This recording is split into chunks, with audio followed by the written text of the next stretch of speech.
বিগত সরকার শেখ হাসিনার সময়ের মতো অন্তর্বর্তী সরকারের আমলেও বিচারবুতে হত্যা সংঘটিত হতে থাকলে জাতি হতাশ হবে বলে মন্তব্য করেছেন বিএনপির সিনিয়র যুগ্ম মহাসচিব রুহুল কবির রিজভী আহমেদ।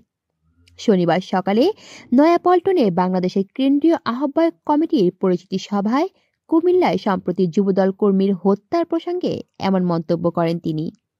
এ সময় প্রতিটি মন্ত্রণালয়ে যদি বৈষম্য বিরোধী ছাত্র আন্দোলনের একটি করে কমিটি দেয় তাহলে রাষ্ট্রের কাঠামো এলোমেলো হয়ে যাবে বলেও মন্তব্য করেন তিনি ধারণা করেন তাহলে ব্যবসায়ীরা ছাত্রদের পেছনে টাকা নিয়ে ঘুরবেন। ভারত শেখ হাসিনার পতন মানতে পারছে না বলেও জানিয়ে রিজভী বলেন, এখনও নানা ষড়যন্ত্রের মধ্যে অপপ্রচার চালাচ্ছে দেশটি। সকল ষড়যন্ত্র রুখে দিতে দেশের মানুষকে ঐক্যবদ্ধ থাকার আহ্বান জানান তিনি। কলি শিকদার, বাংলা নিউজ নেটওয়ার্ক।